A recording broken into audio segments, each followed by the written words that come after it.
I'm Spencer, and welcome to the bye week. That's right, we are calling an audible to continue the sports metaphor. You know, we thought at the beginning that we were going to release these episodes once a week, but it turns out the process just needed a little bit more time, and you can translate that as Spencer is not sculpting fast enough.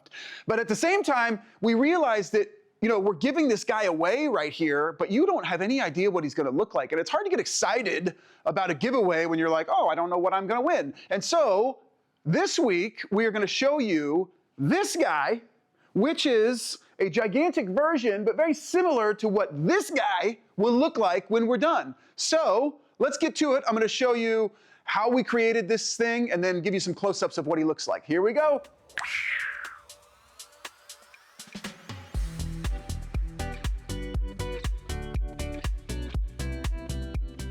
Allow me to introduce you to my good friend, the Watchman, standing at just over 8 feet tall, weighing hundreds and hundreds of pounds. This guy is exactly the same process that we're using for the lion bust. That's how I made him. He is a steel armature with a foam core and then a whole bunch, hundreds and hundreds of pounds of clay, and he's awesome. And that is reason enough for him to exist. But I want to show you how I made him from start to finish, and I want to tell you a little bit about why I made him.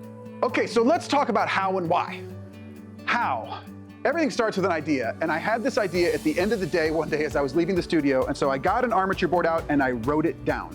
A mountain ram, which I now know is called a bighorn sheep, with a slicker holding a staff a la C.S. Jagger. And so C.S. Jagger is a sculptor that I love. He did this sculpture called the Sentry, and this is kind of loosely modeled after that. So everything that I make big starts with a clay model. And so this guy, I knew I wanted to pose this way. I bent up an armature, and I just started throwing clay on him.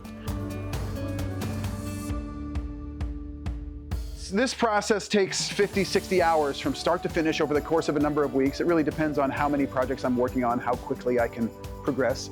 And I didn't know when I started this guy what I wanted to do other than get the idea out, because I thought it was a cool idea. And I was talking to my wife about this. She's kind of like the person who I bounce all the ideas off of. And so we were talking about it after it was done, and I was like, I feel like I want to see him 8 feet tall. And she was like, okay, well, go ahead and make it, but make him in a way that we can transport him around and like let people borrow him, and you know, he can show up at different locations. And so that's how I developed this whole process for making sculptures like this. You know, once he was on the CNC machine, it just basically was about a week and a half of just cutting, swapping out blocks of foam, cutting, swapping out blocks of foam, and more cutting and more cutting and more cutting. You can see, as you're watching these pictures, half of his torso is one piece, and then each one of his legs is a separate piece, the base is a different piece, and then his head was the final piece. Holy crap, it's huge. But I knew that I wanted this guy to be a finished sculpture that we could move around. And so that made the armature much more important. I had to mount the steel to the wood base, and then I had to create a socket joint with each one of his legs, and then get his arms just right, figure out a way that his staff could come in and out in different pieces and that his head could come off. I made this whole guy so that he could come apart into pieces without anyone being able to know how or see that he came apart. Once I had welded the steel armature up and gotten the foam back on it, then it was just time to start sculpting. And so there's about 150 hours worth of me mixing up epoxy clay and applying one lump of epoxy clay at a time to this sculpture.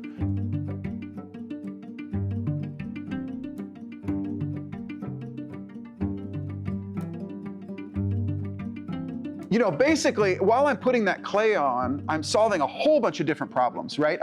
I knew that I wanted this texture on his parka, and so this was pretty much locked in my mind. I had done a few samples of this ahead of time. I just really love how this texture kind of captures the shapes, but also has a very sculptural feel to it. It's clear that it's not a parka, that it's a sculpture of a parka. I really like that a lot. But then also down here on the legs, I really like how you could see the individually applied pieces of clay, but that they feel, you know, this feels like leather as opposed to this big cloth of the parka.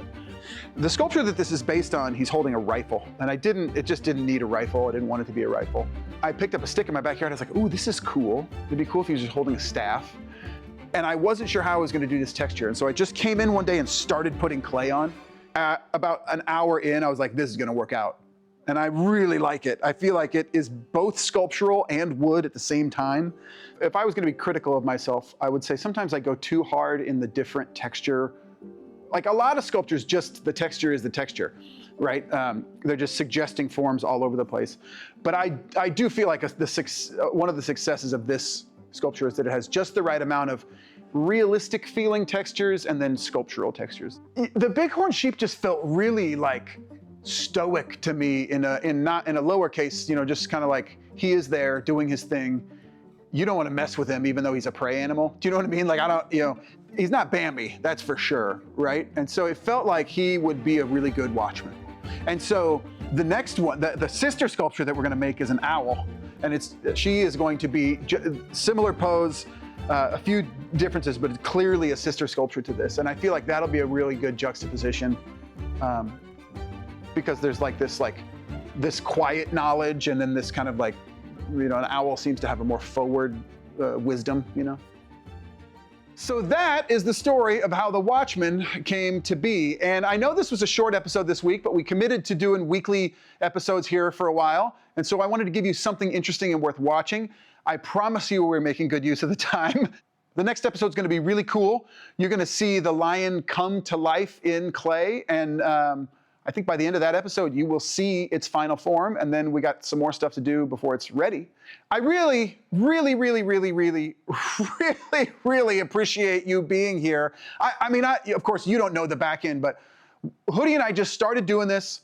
We hoped it was going to work. We hoped we were going to make things that people were interested in. We felt like there were a lot of stories to tell. And based on the subscriber growth over the first few months and the people liking videos and all sorts of like, you know, clues from the universe that we're getting, it seems like people are liking it. And so thank you. Gosh dang it. Thank you so much. Let us know what you want to see more of. Let me know what you like, what you didn't like. I'd love a conversation. I promise you I will respond to your comment to this video. So have a great week. Thanks for watching. We'll see you next week.